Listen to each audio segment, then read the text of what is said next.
Hello everyone. हम लोग आज फिर इस वीडियो के सीरीज में द अर्थ का समरी लेकर के आए हैं, जो सबसे ज़्यादा पूछा गया है आज तक की अगर बात करें तो। और ये आपको काफ़ी हद तक फ़ायदा पहुंचा देगा। बहुत सारा काम आप लोग इस समरी के थ्रू कर सकते हैं। तो हर चैप्टर का शॉर्ट समरी मैं आप लोग को एग्जाम से पहले अवेलेबल करा दूंगा। आप लोग उस समरी को देख लेंगे और सारे समरी का जो एक निचोड़ होता है, सारा चैप्टर का जो एक निचोड़ होता है, वो आप लोग इसके थ्रू कवर कर सकते हैं। तो चलिए हम लोग देखते हैं द अर्थ को क्या है। इसमें आप लोग को पता है इस चैप्टर के बारे में कि यह अर्थ चैप्टर जो है एक सिंपल माइंडेड लड़का का कहानी है, जिसका नाम रहता है बेंजी। और उसके जो पिताजी होते हैं जॉनसन, जो कि काफ़ी लेजी टाइप के लोग हैं। उन्हें बात करने में, उपदेश देने में थोड़ा ज़्यादा मज़ा आता था, काम करने में कोई ज़्यादा खास दिलचस्पी थी नहीं, जिसके कारण बहुत बुरा हाल हो जाता है। और यहाँ तक कि अपने जीवन में न तो कुछ अर्जित कर सके, और जो भी चीज़ था वो उससे भी उन्हें हाथ धोना पड़ गया था। और अंततः उसका जो बेटा था वह सिंपल माइंडेड बनते बनते इतना बड़ा सिस्टम में आ गया, इतना कनिंगनेस आ गया उसमें, इतनी सेल्फिशनेस आ गई थी उसमें, कि जिस तरह से उन्होंने अपने माता पिता को भी अंततः घर से बाहर का रास्ता दिखा दिया था। तो उसी चीज़ को हम लोग इसमें देखते हैं। चलिए शुरू करते हैं वीडियो को। द अर्थ चैप्टर आप लोग यहाँ देख रहे हैं। द अर्थ ये चैप्टर है, ये H.E. बिट्स के द्वारा लिखा हुआ है। यहाँ से भी क्वेश्चन बन सकता है, ठीक है। चलिए, क्या है कि this story has been written by H.E. Bates. यह कहानी जो है वह H.E. बिट्स के द्वारा लिखा हुआ है। He wrote many short stories. उन्होंने काफ़ी कुछ शॉर्ट स्टोरी, छोटी छोटी कहानियाँ लिखी है। Here the writer describes a farmer. यहाँ पर राइटर जो हैं H.E. बिट्स, वो एक फार्मर की कहानी दिखा रहे हैं, हुज नेम इज जॉनसन, जिसका नाम रहता है Johnson. He has only one son. उसे एकमात्र बेटा था। हिज नेम इज, उसका नाम रहता है बेंजी। ये आप ध्यान रखेंगे, बेंजी पर थोड़ा ज़्यादा फोकस है। बेंजी उसका बेटा का नाम था। हिज पेरेंट्स थिंक्स दैट, उसके पेरेंट्स को लगता था, he is a simple minded son.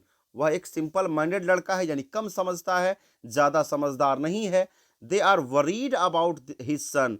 वह अपने बेटा के बारे में बहुत ज़्यादा चिंतित रहता था। वे लोग अपने उसके जो माता पिता थे काफ़ी परेशान थे कि मेरा बेटा इस तरह का कैसे है। आफ्टर ए फ्यू डेज, कुछ दिनों के बाद, his father goes to a doctor. उसके पिताजी एक डॉक्टर के पास जाते हैं विथ हिज सन, अपना बेटा को लेकर के। The doctor advices him. Doctor उन्हें सलाह देता है कि टू कीप सम हेन्स, कि तुम इसे कुछ मुर्गियां रखने के लिए दे दो। बोला था डॉक्टर कि आप लोग जमीन से जुड़े हुए लोग हैं, इसलिए इसको कुछ काम में लगा दीजिए, तो ज़्यादा इसका माइंड थोड़ा सा मजबूत हो जाएगा। और आप लोग जमीन से जुड़े हुए लोग हैं, खेती बाड़ी करते, तो चाहिए इसको कुछ मुर्गियाँ खरीद के दे दीजिए। Then his father gives him some hens. उसके बाद उसके पिताजी कुछ मुर्गियां दे दिए। Bit by bit he knows all this. एक एक करके वो सारी चीजों को सीख लिया मुर्गी के बारे में। कौन? तो बेंजी। आफ्टर दैट, यानी इसके बाद, his father opens an account. उसके पिताजी एक अकाउंट खोल दिए इन ए बैंक, एक बैंक में। Benji deposits his money in it. Benji उसमें जो भी पैसा कमाता था जाकर के जमा करता था। One day he purchases the land of Saunders. एक दिन वह जमीन खरीद लिया जो सॉन्डर्स का था, जो पहले से उसके माता पिता रेंट पर रखे हुए थे। A girl works in his home. एक लड़की उसके यहाँ काम करती थी। His name is Florence. उसका नाम था फ्लोरेंस। ही मैरीज हर। वह उसे शादी कर लेता है। इस लड़की की अगर बात करें तो लड़की बहुत ही कुरूप टाइप की थी। बहुत मोटा मोटा पैर था, लूज लिप्स था, एकदम बहुत ज़्यादा अनरिफ्लेक्टेड आईज था। किसी भी तरह से ये लड़की अच्छी नहीं थी, बदसूरत थी।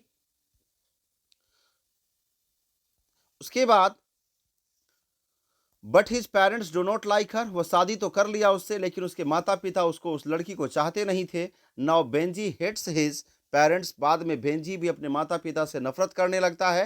एट लास्ट, अंततः, अंत में क्या होता है, Benji drives away his parents. Benji अपने माता पिता को भी घर से बाहर कर देता है, आउट ऑफ देयर होम, अपने घर से। इन दिस वे, इस तरह से, वी कैन से दैट, हम लोग कह सकते हैं, that the story reveals the evils of our society, कि यह जो कहानी है यह हमारे समाज के बुराइयों को दिखाता है, कि किस तरह से हमारे समाज में अभी भी कुछ लोग, अगर आलसीपन नहीं रहता जॉनसन के पास, तो शायद उसका ये हाल नहीं होता। ये कहानी का पूरा निचोड़ था, द अर्थ का। एच.ई. बिट्स के द्वारा ये लिखा हुआ था। आप लोग 2 बार 3 बार इस वीडियो को देख लेंगे। और आप लोगों से एक रिक्वेस्ट है कि अगर आप लोग चैनल पर नए हैं, तो आप लोग चैनल को सब्सक्राइब कर देंगे। अन्य दोस्तों को भी, अन्य ग्रुप्स में भी इसको शेयर कर देंगे, ताकि अन्य विद्यार्थियों को भी इससे लाभ हो जाएगा। बस आप लोगों से यही अपेक्षा है, आप लोग एग्ज़ाम की तैयारी और बड़े अच्छे ढंग से करें, और हमारा जहाँ तक सहयोग होगा, हम आप लोगों को कुछ-कुछ वीडियो उपलब्ध कराते जाएँगे और आप लोग इसको देखते जाएँगे। Thank you.